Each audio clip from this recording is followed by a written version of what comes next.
وعلى الله قصد السبيل ومنها جائر। আজকের এই পবিত্র রজব মাসের গুরুত্ব এবং ফজিলত সম্পর্কে আমরা আলোচনা করার প্রয়াস পাবো ইনশাআল্লাহ। সম্মানিত হাজিরিন, হিজরি সনের বা আরবি সনের 12টি মাসের মধ্যে 4টি মাস হলো হারাম মাস, আশহুরুল হারাম, হুরুম, আশহুরুল হুরুম বলা হয় পবিত্র মাসসমূহ। এই মাস কয়টি? 4টি, জিলকাদা, জিলহজ, মুহররম, রজব। এই 4টির প্রথমটা হচ্ছে কি রজব, বা শেষটাও রজব ধরতে, দুই দিক দিয়ে ধরতে পারেন। রমজানের আগে হিসেবে ধরলে রজব, আর ওদিক দিয়ে ধরলে কি চতুর্থ। যেভাবেই হোক, এই রজব মাস হচ্ছে মুহররম হারাম মাসের অন্যতম 4টি মাসের মধ্যে একটি অন্যতম মাস। এই মাসগুলি অত্যন্ত বরকতপূর্ণ মাস। এইসব মাসে যদি ইবাদত বন্দেগী করা হয় তাহলে অন্যান্য মাসে ইবাদত বন্দেগী করার একটা সুযোগ এবং উৎসাহ সৃষ্টি কি হয়। আসলে তো ইবাদত করতে হবে সারা বছর, ঠিক কিনা বলুন? ইবাদত করতে হবে কি অকেশনালি না, সারা বছর ইবাদত করতে হবে। দেখেন, প্রতিদিন আমরা 5 ওয়াক্ত সালাত আদায় করি, আবার সাপ্তাহিক একটা জুমার সালাত আদায় করি, বাৎসরিক ঈদের সালাত আদায় করি, ঠিক না? এইভাবে ঘাটে ঘাটে স্তরে স্তরে ইবাদতের বিধান আছে কি না? আছে। কিন্তু আমাদের ইবাদত করতে হবে কি সারা বছর। তবে এই মাঝে মাঝে কোনো দিন, কোনো রাত, কোনো মাসকে আল্লাহ রাব্বুল আলামিন বান্দার জন্য অধিক সওয়াব লাভের জন্য উপহার হিসাবে দান করে থাকেন। বলেন আলহামদুলিল্লাহ। উপহার দেওয়া সবসময়ের জন্য ভালো, কিন্তু ঈদ কোরবানিতে এই সমস্ত অকেশনালিভাবে উপহারের আলাদা একটা আকর্ষণ আছে না নেই? আছে না নাই? ঈদের উপহার আর 30 মাসের উপহার কি এক? কি বলে এক হবে? এক হবে না। এই জন্য এসব মাসগুলিও ওই ঈদের মাসের মানে ঈদের দিনে যেরকম উপহার দেওয়ার একটা আকর্ষণ থাকে, তেমনি করে এইসব মাসে ইবাদতের বিশেষ আকর্ষণ থাকে। আগেই বলে নেই, এই মাসে আলাদা কোনো ইবাদতের কোনো কি নাই, নিয়ম নাই। যেই মাসে কোনো রাত্রে এত রাকাত নামাজ পড়তে হবে বা এতটা রোজা রাখতে হবে, এরকম বিধান নাই।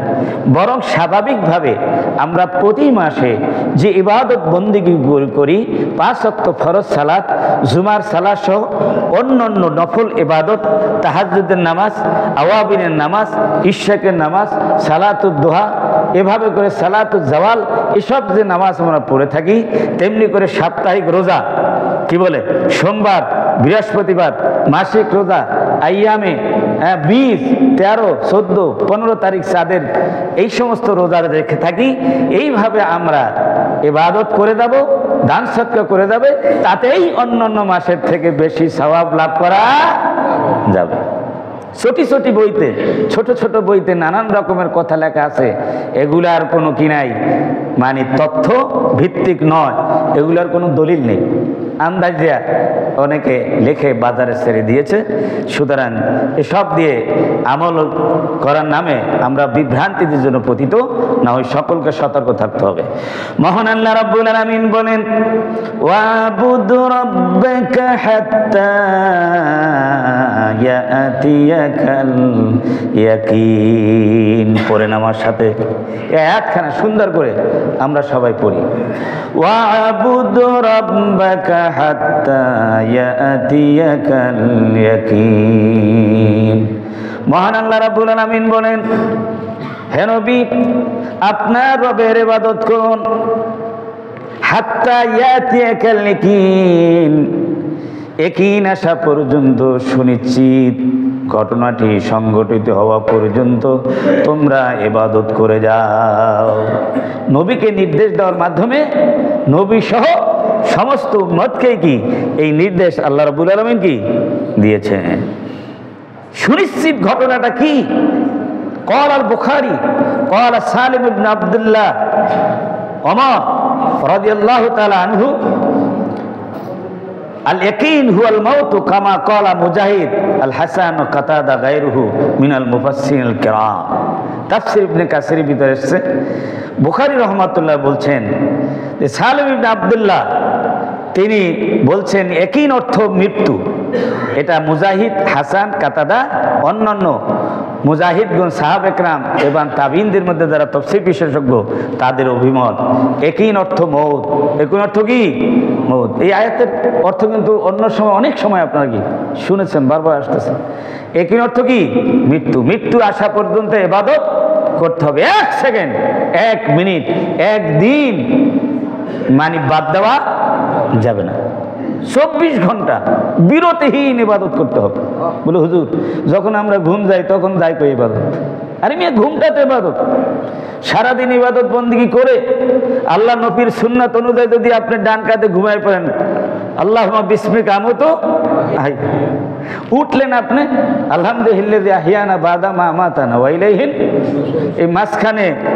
এই মাঝখানে যে সময়টুকু গেল সেই সময়টুকু কি বেকার? কথা বলে না, বেকার। এই সময়টুকু ইবাদতে পরিণত হয়েছে। বলেন আলহামদুলিল্লাহ।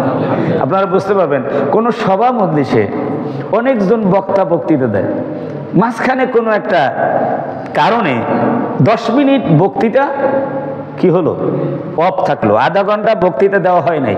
কিন্তু আমি মজলিসে আছি, এখন আমি মজলিসে বসে আছি, ওই যে মাঝখানের যে সময়টুকু অফ ছিল সেই সময়টুকু আমরা বাইরে ছিলাম বলে ধরা হবে না মজলিসে ছিলাম বলে ধরা হবে? সুতরাং ঘুমটাও আমাদের জন্য কি হবে? ইবাদত হবে। 24 ঘন্টার ভেতরে কি শামিল। আদ-দালিলু আলা যালিক ইখবারানা আহলিন নার, কয় যে জাহান্নামীদের থেকেই, তাদের খবর থেকেই এর দলিল প্রমাণিত হয় যে এই মৃত্যুটা হলো মানে একই অর্থ যে মৃত্যু, এটা জাহান্নামে যারা গিয়েছে তাদের ভাষ্য দ্বারাই প্রমাণিত হয়। কোরআন কারিমের সূরা আল মুদ্দাসসিরের 43 থেকে 47 নম্বর আয়াত পর্যন্ত বর্ণিত আছে। আল্লাহ পাক বলেছেন, قالوا لم نك من المصلين ولم نك نطعم المسكين। যখন জাহান্নামীদেরকে প্রশ্ন করা হবে, জান্নাতীরা জাহান্নামীদেরকে দেখতে পাবে, টেলিভিশনের পর্দা যেরকম দেখা হয় ওই রকম দেখতে পাবে জান্নাতে বসে দূর থেকে। আমরা আমেরিকায়, লন্ডনে, ব্রিটেনে, মালয়েশিয়া কোথায় কি হয় এখানে আমরা সাথে সাথে দেখতে পাই না? তাহলে জান্নাতীরা দেখতে পাবে, এত কোনো সন্দেহ আছে? জান্নাতীরা দেখতে পেয়ে বলবে যে ভাইরা তুমি তো আমার বন্ধু ছিলাম, হ্যাঁ, তারপরে তুমি আমার প্রতিবেশী ছিলা, একই গ্রামের লোক, একই বাড়ির লোক, আমি কত সুখ শান্তিতে আছি আর তোমরা কত জাহান্নামের ভিতরে আছো, কত কষ্টে আছো। মা সালাকাকুম ফি সাকার, বলো দেখি কোন অপরাধের কারণে তোমাদেরকে জাহান্নামে প্রবেশ করতে হলো? তোমরা জাহান্নামী কেন হলো? আমরা তো জান্নাতে আসছি, আল্লাহর কথা মেনেছি, রাসূলের কথা মেনেছি, উলামা একরামের উপদেশ আমরা মেনে চলেছি, সঠিক পথে ছিলাম বলে আমরা জান্নাতে এসেছি। বলো দেখি কি অপরাধের কারণে তোমরা জাহান্নামে এলে? তারা বলেছে লাম নাকু, তারা বলবে ক্বালু লাম নাকু মিনাল মুসাল্লিন ওয়া লাম নাকু নুতঈমুল মিসকিন ওয়া কুন্না নাকুদু মা'আল খাইদিন ওয়া কুন্না নুকাযযিবু বিয়াউমিদ্দিন হাত্তা আতানাল ইয়াকিন। আল্লাহু আকবার। 4টা অপরাধ। কয়টা অপরাধ? 4টা অপরাধের কারণে আমরা জাহান্নামে এসেছি। 1 নাম্বার অপরাধ হলো লাম নাকু মিনাল মুসাল্লিন, আমরা মুসল্লি ছিলাম না। মুসল্লি হতে হবে কিনা? আমাদের মুসল্লি, যারা নামাজ পড়ে তাদের কি বলে? সত্যিকারের মুসল্লি হতে হবে। সাপ্তাহিক মুসল্লি হলে হবে না, প্রতিদিনের মুসল্লি, প্রতি ওয়াক্তে মুসল্লি হইতে হবে। বাবাজি রাজি আছে ইনশাআল্লাহ? আমরা মুসল্লি ছিলাম না, নামাজ পড়ি নাই। দ্বিতীয় অপরাধ হলো ওয়ালাম নাকু নুতিমুল মিসকিন, আর মিসকিনদেরকে খাবার আমরা নিজেরাও দেই নাই, আর অন্যদেরকে আমরা উৎসাহিত করি নাই। অনেকে আছে গরিব মিসকিনকে খাবার দেয়, টাকা পয়সা দেয়, অনেকে দেয় না, তাদের যে অন্যজনে যে দেয় অন্য ভাই, এটা তাদের পছন্দও কি হয় না। আরে কি পাইছো, এই সমস্ত গরিবদেরকে মোল্লাদেরকে দিয়ে লাভ নেই। জোরে বলেন নাউজুবিল্লাহ। এরকম বলে কিনা অনেকে। আহার কপাল পোড়া মুসলমান। ওয়ালাম নাকু নুতিমুল মিসকিন, আমরা গরিবদেরকে খানা দিতাম না, খানা দিতে উৎসাহিত করতাম না। তৃতীয় নাম্বার অপরাধ হলো ওয়াকুন্না নাখুদু মাআল খাইদিন। তৃতীয় নাম্বার অপরাধ হলো আমরা মানুষের শুধু দোষ ত্রুটি ধরতাম, বিশেষ করে ধর্মীয় নেতাদের দোষ ত্রুটি খুঁজে বেড়াতাম। মনে কিছু করবেন না, আমাদের সমাজে অনেক জায়গায় কিছু মানুষ আছে যে আলেম ওলামাদের যদি ভুল ধরতে পারে তো নিজেকে একটা কিছু কি মনে করে, তাকে যদি কোনো কথা দিয়ে ঠেকিয়ে দিতে পারে, হাও করতে পারে, তখন সে বন্ধুদের কাছে গল্পকে আজকে এক মৌলবীকে ঠেকাই দিয়েছে। নাউজুবিল্লাহ বললেন না? এটাতে কত বড় অপরাধ, কত বড় আহামকি, কত বড় বেকুবি, এই যে তাদের কথা দ্বারা কি ধরা পড়ছে। আমার বন্ধুগণ, কাকে হাও করবেন, কাকে ঠেকাবেন? কাউকে হ্যাও করার উদ্দেশ্যে যদি কিছু করেন, কাউকে ক্ষতি করার উদ্দেশ্যে যদি জুলুম নির্যাতন করেন, অপবাদ চালায় দেন, আপনার নামে অপবাদ শুরু হয়ে যাবে, আপনি বন্ধ করতে পারবেন না। জোরে বলেন ঠিক কিনা? সুতরাং কার উপরে মানে কোন অপবাদ দেওয়া, নিজে ঘটনা ঘটাইয়া অন্যদের উপরে চাপাইয়া দেওয়ার মতো জঘন্য অপরাধ যদি কেউ করে থাকেন, তাহলে আপনার উপরেও কিন্তু এইরকম আসবে সময়ে ব্যাপার, এর চাইতে কয়েক গুণ বেশি করে আসবে, আপনি ঠেকাইতে পারবেন না। সুতরাং আমাদের সাবধান থাকতে হবে। কারো মানে খুদ ধরা, ইসলামের ত্রুটি বিস্তৃতি বের করা। অনেক মুসলমানের সন্তান আছে, ইসলামের বিভিন্ন বিধান সম্পর্কে তারা সমালোচনা কি করে থাকে। এটা কি জ্ঞানের কাজ? এটা হচ্ছে মানে ইসলাম সম্পর্কে তার জাহালাত, অজ্ঞতার কারণে, ইসলাম সম্পর্কে যে জানে না, শিখে নাই, তারই পরিচয়। ধরে বলেন ঠিক কিনা? ইসলামে যে কমপ্লিট কোড অফ লাইফ, ইসলাম একটি পরিপূর্ণ জীবন বিধান। ইন্নাদ-দীনা ইনদাল্লাহিল, আল্লাহ বলেন যে আমার নিকট একমাত্র জীবন বিধান গ্রহণযোগ্য। আল্লাহ পাক কোনো ত্রুটিযুক্ত বিধান গ্রহণ করবেন? আর এই বিধানটা দিয়েছেন কে? আল্লাহ। সুতরাং ইসলামের খুদ ধরার কোনো সুযোগ, দুর্বলতা ধরার সুযোগ নাই। দুর্বলতা ধরতে গেলে আমার আপনার দুর্বলতা কি বেরিয়ে আসবে। ওই যে ডক্টর মরিস বুকাইলি, একজন খ্রিস্টান ধর্মীয়, খ্রিস্টান বড় দার্শনিক, বড় লেখক এবং গবেষক, তিনি কোরআনের ভুল ধরতে গিয়ে তিনি কোরআনের কাছে আত্মসমর্পণ করে মুসলমান হয়ে কোরআন, বিজ্ঞান, ইসলাম সম্পর্কে বই লিখেছেন। বলেন আল্লাহু আকবার। কোরআনই হচ্ছে আসল বিজ্ঞান শিক্ষাদাতা। ইয়াসিন ওয়াল কোরআনিল, কোরআনই হচ্ছে বিজ্ঞান। সুতরাং ইসলামের ভুল ধরতে যাব না আমরা, বরং ইসলাম থেকে আমরা শিক্ষা নিব। আমাদের ভুলগুলি ইসলামের সাথে মিলাই নিব যে আমার ভুল হচ্ছে কিনা। যদি ভুল হয়, সেটা যত বড়ই লোক থেকে আসুক না করো, ওটাকে বাদ দিতেই হবে। আমার বন্ধু, এটা হচ্ছে বুদ্ধিমানের কাম। তাহলে মানে সমালোচকদের মতো আমরা তাদের সাথে মিলে মিলে আমরা সমালোচনা করতাম। নানান ধরনের মুসলমানদেরকে রাজাকার, তারপর ফান্ডামেন্টালিস্ট, প্রতিক্রিয়াশীল, নানান রকমের ধরনের গালি বাইর করে না, আরো নানান ধরনের নব্য গালি কি বেরিয়ে যাচ্ছে। বলেন নাউজুবিল্লাহ। এগুলি বলবেন, আপনাদেরকে বলার জন্য কি আবার লোক কি তৈরি হয়ে আছে। আমার বন্ধুগণ, অকুন্না নুকাযযিবু বিয়াউমিদ্দিন, আল্লাহ পাক বলেন, এরপরে তারা বলল যে আমাদের চতুর্থ অপরাধ হলো আমরা ইয়াউমিদ্দিন, বিচার দিবসকে আমরা অস্বীকার করেছি।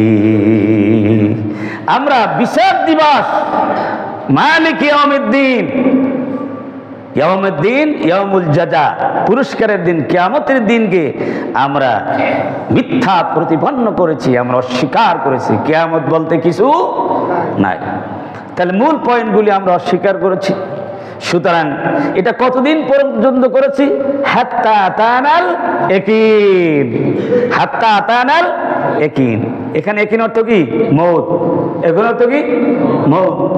যে মৃত্যু আসা পর্যন্ত এই কামেই আমরা ব্যস্ত ছিলাম, আমরা আর সময় পাই নাই, আমরা ইসলামের দিকে ফিরে যাওয়ার আর সুযোগ পাই নাই, আমরা এটা গ্রহণও করি নাই। এসব অপরাধের কারণেই আমরা আজকে জাহান্নামে এলাম। জোরে বলেন নাউযুবিল্লাহ। এই অপরাধের কেউ যদি অপরাধী হয়ে থাকেন, এই দুষ্টে যদি কেউ দুষ্টাক্রান্ত হয়ে থাকেন, তাহলে আজই তওবা করতে হবে এসব অপরাধ থেকে, যাতে করে আমরা মুসলমান হয়ে মরতে পারি। আল্লাহ পাক বলেন ওয়ালা তামুতুন্না ইল্লা ওয়া আনতুম মুসলিমুন। এই আয়াতের মিসদাক, এই আয়াতের উদ্দেশ্য হয়ে যেন আমরা মরতে পারি। আল্লাহ পাক কবুল করুন সকল, আল্লাহুম্মা আমিন। তাহলে ইয়াকিন অর্থ যে মৃত্যু, এটা এই আয়াতের দ্বারা প্রমাণিত হলো। রাওয়াত তাবরানী বিসনাদিন হাসান মিন হাদিসে আবি হুরায়রা, হযরত আবু হুরায়রা রাদিয়াল্লাহু তাআলা থেকে বর্ণিত সহিহ একজন হাসান হাদিস থেকে সনদে বর্ণিত, হাসান এবং সহিহ, এটা অত্যন্ত গ্রহণযোগ্য সনদ।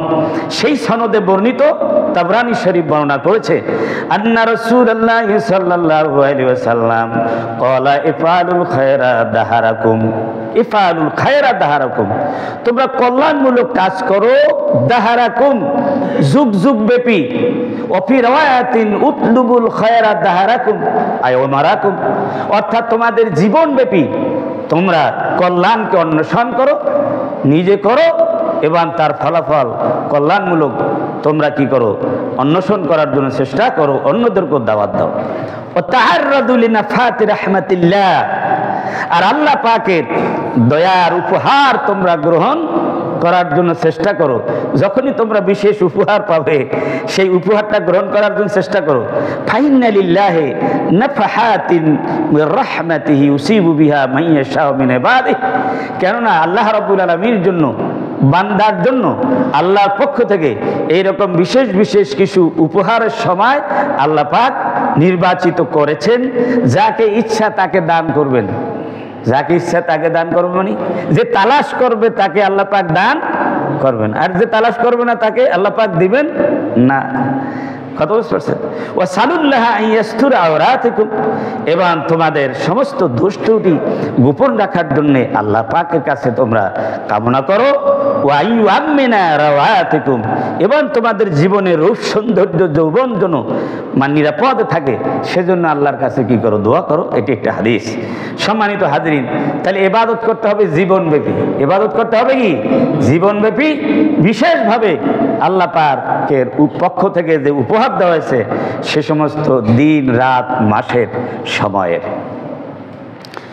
সম্মানিত হাজরিন, তিনটি বরকতপূর্ণ ও মর্যাদাপূর্ণ মাসের প্রথমটি হলো রজব মাস। আরবি মাসের তিনটি ধারাবাহিক বরকতপূর্ণ মর্যাদাপূর্ণ মাস আছে।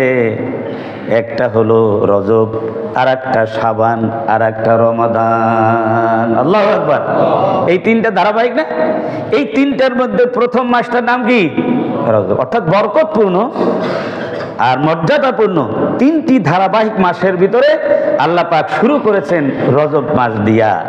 ক্বালা ইবনু রজবিন ফি লাতাইফিল মাআরিফ, লাতাইল ফিল মাআরিফ নামক কিতাবের ভিতরে ইবনু রজব রাহিমাহুল্লাহ বলছেন যে শাহরু রজব মিফতাহু আশহুরিল খায়র ওয়াল বারাকা, যে সকল কল্যাণ এবং বরকতের মাস সমূহের চাবি হচ্ছে এই রজব মাস। বলেন আল্লাহু আকবার। আমাদের সালফে সালিহিন, বুজুর্গানে দ্বীন বিভিন্ন ভাষায় তারা এসব মাসের বরকত এবং কল্যাণকে তাদের ভাষা দিয়ে চিত্রায়িত করেছেন, উপস্থাপন করেছেন। সেসব কথাগুলি আমি আপনাদের সামনে উপস্থাপন করছি। আরেকজনে বলছেন হযরতে আবু বকর আল ওয়াররাক আল বালাকি রাহিমাহুল্লাহ, আমাদের সালফে সালিহিনদের মধ্যে একজন বুজুর্গান দিন, একজন বড় আলেম, তিনি বলছেন শাহরু রজব শাহরুল লিজ্জারে ওয়া শাবানু শাহরুস সাকিয়ে লিজ্জারে ওয়া রমাদানু শাহরু হাসাদিজ্জারে। রজব মাস হচ্ছে বীজ বপনের মাস, বীজ বননের মাস। বীজতলায় যখন কি করে মানে বীজ ফালায়, সেখানে কি হয় মানে বীজ উঠে। ও শাবান ও শাহরুস সাকিল ইজ্জারে, আর শাবান মাস হচ্ছে এই বীজে পানি দেওয়ার মাস, পানি সিঞ্চনের মাস। পানি শেষ করে বীজতলা যদি পানি না দেয় তাহলে বীজ হবে, তার থেকে ধান হবে। ও রমাদান ও শাহরুস হাসাদিজ্জারে, আর রমজান মাস হচ্ছে এই ফসল কাটার মাস। সুবহানাল্লাহ, তিনটা ধারাবাহিক আমলের বরকতের মাস।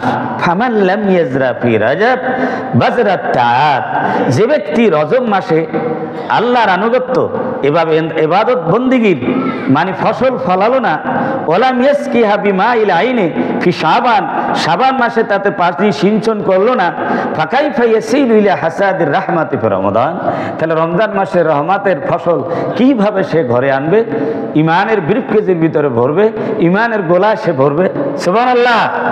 তাহলে রজব মাস থেকে আমাদের এখন আশ্বাস বেঁধে আমাদেরকে নামতে হবে, বিশেষভাবে আমাদের ইবাদত বন্দেগী করতে হবে।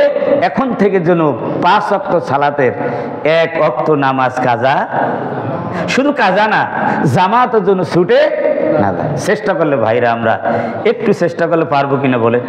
নামাজ তো পড়ি, একটু উজু কালাম বানাইয়া 5 মিনিট আগে একটু রেডি হই, 10 মিনিট আগে। বাংলাদেশে আল্লাহর রহমতে এখন এমন পরিবেশ, কোনো অফিস আদালত ইউনিভার্সিটি সংসদ ভবন থেকে শুরু করে কোনো জায়গা নাই যেখানে নামাজের বিরতি দেওয়া হয় না। কথা ঠিক কিনা? আমার কথায় আপনার একমত কিনা? তাহলে আমরা কেন নামাজ পড়বো না? এই যে বিরতি দেয়, এটাই সাক্ষী হয়ে থাকবে যে তুমি অফিসে বড় বড় কি ছিলা, দায়িত্বশীল কর্মকর্তা ছিলা, কিন্তু তোমাদের অফিসের নিয়ম ছিল তো এরকম নামাজের বিরতি দেওয়া হয়েছে, তুমি কেন সেখানে জামাতে হাজির হও নাই? এ প্রশ্নের জবাবকে আমরা দিতে পারবো? পারবো না। এই জন্য একটু যদি আমরা সচেতন হই, একটু যদি খেয়াল করি, তাহলে 5 ওয়াক্ত সালাত জামাতের সাথে আমরা আদায় করতে পারি। আর নফল ইবাদতগুলি করার জন্য আমরা কি করব? একটু চেষ্টা সাধনা করব, কিছু রোজা রাখার জন্য চেষ্টা করব, দান সদকা দেওয়ার জন্য চেষ্টা করব। হযরতে আবু বকর আল বালকি রাহমাতুল্লাহ আরো বলেছেন, দৃষ্টান্ত দিয়ে বিভিন্নভাবে উপস্থাপন করেছেন আল্লাহর বান্দারা যাতে করে আগ্রহী সৃষ্টি হয়, যাতে তারা উৎসাহী হয় এই ইবাদত বন্দেগী করার জন্য সব মাসে। মাসালু শাহরে রজব মাসালুরি, রজব মাসের দৃষ্টান্ত হলো বাতাসের দৃষ্টান্ত। ধরেন রজব মাস হলো বাতাস। ও মাসালু শাবান মাসালুল গায়ম, আর শাবান মাস হলো মেঘের মাস। শাবান মাস কি? বাতাস হলে কি মেঘ হয় না? মেঘ থেকে কি হয়? বৃষ্টি হয়। কি বলেন? মাসালু রমাদান মাসালুল মাতার, আর রমজান মাস হলো বৃষ্টির মাস। বৃষ্টি হলো আল্লাহর রহমতের পানি দিয়ে বান্দা তার জীবন ধারণ করবে। সুবহানাল্লাহ। সুতরাং এই 3 মাসে বেশি বেশি আল্লাহর কাছে ধন্যবাদ দিতে হবে। ওয়াকালা বাযুহুম আস-সানাতু মাসালুশ শাজারা, কোন কোন বুজুর্গানে দিন, কোন কান উলামা কিরাম মাশায়েখ বলেছেন, শাহরু রজব আইয়ামু তাওরিকুহা, পুরা বছর 12 মাসের 1 বছর হলো একটা গাছের মতো, আর রজব মাস হলো ওই গাছের পাতা পল্লব। ওয়া শাবানু আইয়ামু তাফরিওয়া, আর শাবান মাস হলো তার শাখা প্রশাখা, গাছের শাখা প্রশাখা। ওয়া রমাদানু আইয়ামু কুতুবিহা ওয়াল মুমিনুনা কাত্তাফুহা, আর রমজান মাস হলো এই শাখা প্রশাখায় যে সমস্ত ফল ধারণ করবে সেই ফল আহরণ করবে, আর মুমিনগণ হলো আহরণকারী। সুবহানাল্লাহ। সুতরাং রমজান মাসে হঠাৎ করে 30 দিন রোজা রাখা, রাতে জেগে দীর্ঘক্ষণ তারাবি পড়া, কোরআন খতম করা, কোরআন চর্চা করা, এটা একটু কষ্টের। এই জন্য এখন থেকে আমাদের রজব মাস থেকে কি করতে হবে, এসব বিষয়ে আমাদের কি করতে হবে, চর্চা করা শুরু করে দিতে হবে। ক্বালা যুন্নুনুল মিসরি রাহিমাহুল্লাহ, আর একজন বড় বুজুর্গ সালফে সালিহিনের মধ্যে যুন্নুন মিসরি রহমাতুল্লাহ বলেছেন, রাজাবু শাহরুল তারকিল আফাত ওয়া শাবানুল ইস্তেমালিত তাআত ওয়া রমাদানুল ইনতিজারিল কারামাত। রজব মাস হলো গুনাহ খাতা, অন্যায় অপরাধ ছেড়ে দেওয়ার মাস। রজব মাস গুনাহ খাতা, অন্যায় অপরাধ ছেড়ে দেওয়ার মাস। বলবেন তাহলে অন্যান্য মাসে করণ দেব নাকি? অন্যান্য মাসে এই রজবের আগ পর্যন্ত কি জমা দিয়ে সানি পর্যন্ত করা যাবে, রজব থেকে বন্ধ করবে, এরকম বিষয়টা এরকম না। সব সময় কি করতে হবে, আমাদের অন্য অপরাধ থেকে বিরত থাকতে হবে। কিন্তু বাবাজি, শয়তান তো সব সময় আমাদের পিছনে লাগা আছে। তিনি হলো বন্ধু শত্রু। বন্ধু এমন বন্ধু যিনি শুধু শত্রুতাই কি করে দেন। বন্ধু বলছে এই জন্যে যে মানুষের সাথে সবসময় কি থাকে সাথী, এমন সঙ্গী যে শত্রু, সবসময় কি শত্রু সঙ্গে থাকে কিন্তু শত্রুতা করতেই থাকে। আর আমাদের মধ্যে একটা নফস আছে না নাই? এই নফসের মাধ্যমে 24 ঘন্টা ধোঁকা দেখে থাকে। সুতরাং সব সময় আমাদেরকে অন্যায় অপরাধ গুনাহ খাতা বর্জন করে চলতেই হবে।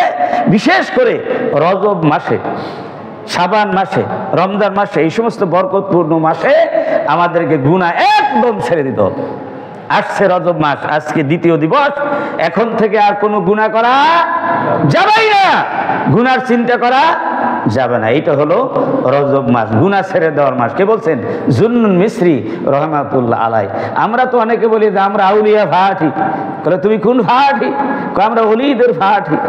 অলিরা যা বলে তা মানি না, কিন্তু তাদের নামে ওরস করে বেড়াই। ওই যে ইয়া খাজা কুস্তু আজা পেটকো ভরজা, সেই হিসাব আর কি। জোরে বলেন ঠিক কি না? রজব মাস আসছে, এটাও আমি বলবো। আমার বন্ধুগণ, ফামাল্লাম ইয়াতুরকিল আফাত ওয়ালাম ইয়াস্তামিলিত তাআত ওয়ালাম ইয়ানতাজিরিল কারামাত। তাহলে রজব মাস হলো গুনাহ খাতা ছেড়ে দেওয়ার মাস, আর শাবান মাস হলো ইস্তেমালিত তাআত, আল্লাহর ইবাদত বন্দেগী আনুগত্য করার প্রশিক্ষণের মাস, ট্রেনিং এর মাস।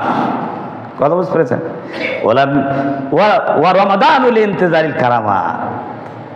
আর রমজান হলো ভাগ্য পরিবর্তনের জন্য সম্মান ইজ্জত লাভের অপেক্ষার মাস। বলেন আল্লাহু আকবার। রমজানে গিয়ে আল্লাহ রাব্বুল আলামিন মানুষের মুমিনদের সমস্ত গুনাহ খাতা আল্লাহ পাক মাফ করে দিবেন। আকাশ থেকে অবারিত রহমত আল্লাহ পাক বর্ষণ করবেন। জাহান্নাম হারাম করে দেওয়ার মাস, জান্নাত অদীপ করে দেওয়ার মাস। ধরে বলেন ঠিক কিনা? সুতরাং ফামাল্লাম ইয়াতরুকিল আফাত, যে ব্যক্তি রজব মাসে গুনাহ ছেড়ে দিল না, ওয়ালাম ইয়াস্তামিলিত তাআত ফি শাবান, শাবান মাসে যে বাদবন্দি করলো না, ওয়ালাম ইয়ানতিল কারামাত মিন আহলিত তারাহা, তাহলে সে ব্যক্তি কিভাবে যে আল্লাহ রাব্বুল আলামিন দয়া করেন, দান করেন, তার পক্ষ থেকে সম্মান ইজ্জত পাবেন? কখনোই সে পেতে পারে না। আল্লাহর পক্ষ থেকে সম্মান ইজ্জত পেতে হলে এখনই আমাদের চেষ্টা করতে হবে। ওয়াকিল রাজাবু লিতিয়ানিল বাব ও শাবান লিতাকাররুব ইলাল মালিকিল ওয়াহাব। কোন বুজুর্গ বলেছেন, আলেম বলেছেন যে রজব মাস হলো আল্লাহর দরজায় কড়া নাড়ার সময়। কোনো ঘরে প্রবেশ করতে হলে দরজায় নক করতে হয় না, কলিং বেল টিপতে হয় না। কলিং বেল টিপার সময় কোনটা? এই রজব মাস। শাবানুল তাকাররুব ইলাল মালিকুল ওয়াহাব। আর শাবান মাস হলো যে আল্লাহ রাব্বুল আলামিন দানকারী, তিনি বাদশা, আমাদের মালিক, তার নিকটবর্তী হওয়ার সময়। রমাদানুল লিকাইল মালিকিত তাওয়াব, আর তওবাকারী, তওবা কবুলকারী যিনি আমাদের মালিক, যিনি আমাদের রব, তার একান্ত সান্নিধ্য অর্জনের মাস হলো রমজান। জোরে বলেন আল্লাহু আকবার। আমার বন্ধুগণ, এভাবে করে বুজুর্গানে দিন, ওলামা ইকরাম, সালফে সালিহিন আমাদেরকে কত রকম করে এসব সময়ের মাসগুলির গুরুত্ব বুঝাইছেন। হযরত আনাস ইবনে মালিক রাদিয়াল্লাহু তাআলা বলেছেন, এই রজব মাস যখন প্রবেশ করত, নবীজি একটা দোয়া পড়তেন, সাহাবা ইকরাম পড়তেন। সেই দোয়াটা আমরাও পড়বো ইনশাআল্লাহ। ইদা দাখালা রজব ক্বালা আল্লাহুম্মা বারিক লানা ফি রজব ওয়া শাবান ওয়া বাল্লিগনা রমাদান।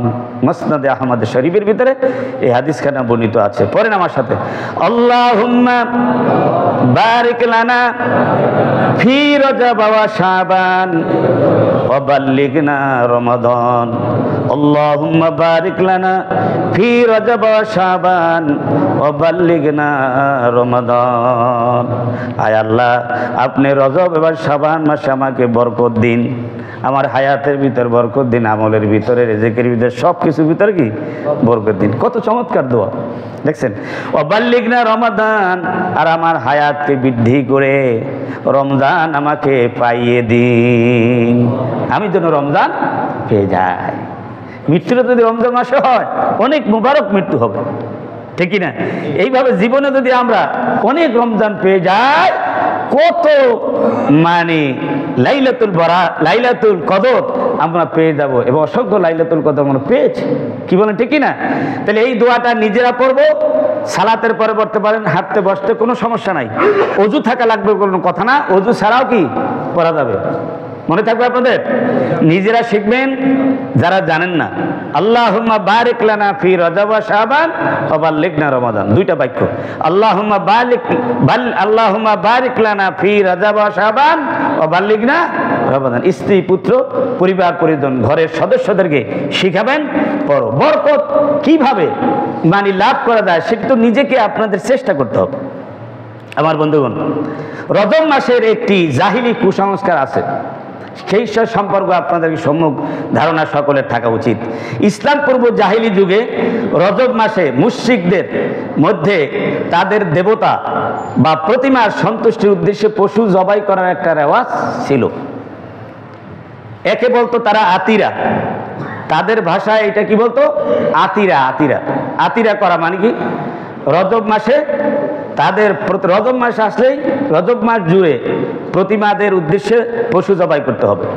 রাসূলুল্লাহ সাল্লাল্লাহু আলাইহি সাল্লাম এই আতিরা নামক কুসংস্কারের এই রেওয়াজকে মূলোৎপাটন করে দিয়েছেন। বলেন আল্লাহু আকবার। হযরত আবু হুরায়রা রাদিয়াল্লাহু তাআলা থেকে বর্ণিত হাদিস, তিনি বলেন, ক্বালা রাসূলুল্লাহ সাল্লাল্লাহু আলাইহি ওয়াসাল্লাম লা ফারা ওয়ালা আতিরা, লা ফারা ওয়ালা আতিরা, দুইটা শব্দ, ফারা আর আতিরা ইসলামে নেই। ইসলামে ফারা নেই, আতিরা নেই। ফারা কি? ওয়াল ফারাউ আউয়ালুন নিতাজ। ফারা শব্দ বলা হয় কোন উটনি সর্বপ্রথম যেই বাচ্চাটা দেয়, প্রসব করে, সেই বাচ্চাটার নাম হলো ফারা। সে বাচ্চাটার নাম কি? ফারা। এই ফারা বাচ্চাকে জাহিলি যুগে তাদের প্রতিমার সন্তুষ্টির জন্য তারা জবাই করা এটা নৈতিক দায়িত্ব মনে করতো। বলেন নাউজুবিল্লাহ। প্রতিমার নামে তো এমনি জবাই করা যায় না, আবার নৈতিক। কত বুঝতে পেরেছেন? কানু ইযাবহুনাহু লিতাওয়াগীতিহিম, এই যে হাদিস শরীফে আছে। ওয়াল আতিরাতু ফি রজব, আর আতিরা শব্দের অর্থ হলো রজব মাসে ওই মুশরিকদের একটা রেওয়াজ ছিল, তাদের প্রতিমার সন্তুষ্টির জন্য রজব মাস জুড়ে তারা পশু কি করতো, জবাই করতো। এই দুইটা ইসলামের ভিতরে কি নেই, হারাম। আজকাল রজব মাসে খাজা মঈনুদ্দিন চিশতি রহমাতুল্লাহ আলাইহি মাজারে তার ওফাত উপলক্ষে যে ওরস হয়, সেখানে এমন অনেক পশু জবাই করা হয় যা মূর্খ লোকেরা খাজা বা তার মাজারের নামে মান্যত করে থাকে।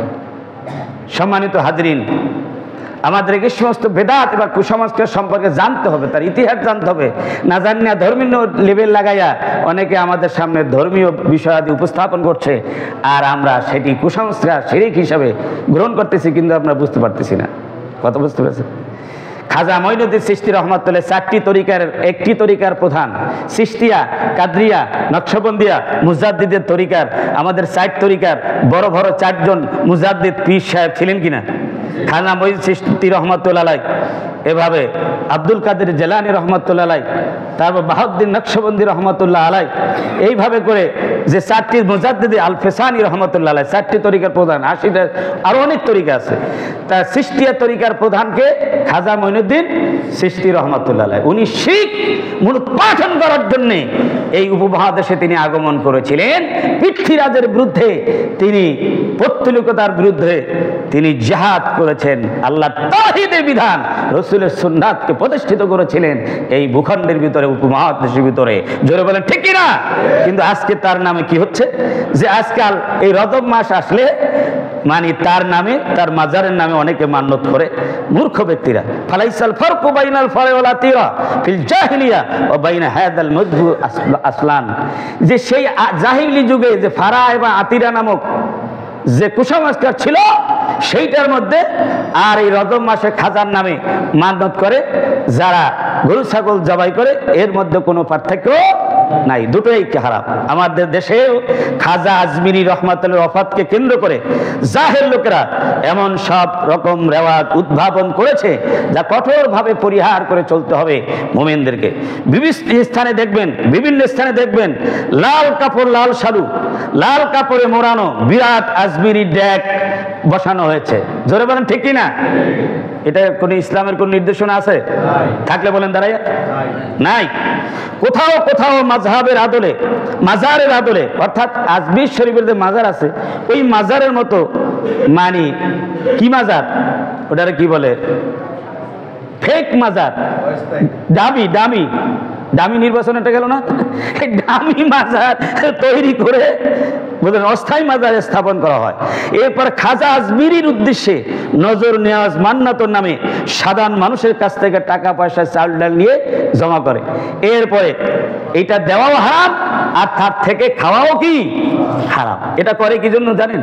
এক শ্রেণীর পথভ্রষ্ট মানুষ যারা আলেম ওলামাদেরকে গালি দেয়, যারা ইসলামের সঠিক দিক নির্দেশনা থেকে যোজন যোজন দূরে, ইসলামের সাথে এদের কোনো সম্পর্ক না, এই ড্যাগের সাথে সম্পর্ক। এগুলি যারা উঠায় তারা এগুলি নিয়ে আনন্দ ফুর্তির আয়োজন করে, ঢোল তবজা বালাইয়া নাচ গান করে, নারী পুরুষ তারা একসাথে নাচ গান করে। কথাটি কিনা? এখন আর চোখে আঙ্গুল দিয়ে বুঝাতে হবে না, এখন অনলাইন এবং কিশোর যুগ, আইটির যুগ, প্রতিনিয়ত আপনারা মারি ফেসবুক ইউটিউব খুললে এসব ভণ্ডচারিতা দেখতে পাবেন। জোরে বলেন ঠিক কিনা? একসাথে যে এই সমস্ত করা হচ্ছে এবং খাওয়া দাওয়া শোনার অবাধে মেলামেশা করে এবং নানা ধরনের গর্হিত কাজ করে থাকে, যা নিঃসন্দেহে হারাম, হারাম, পরিত্যাজ্য।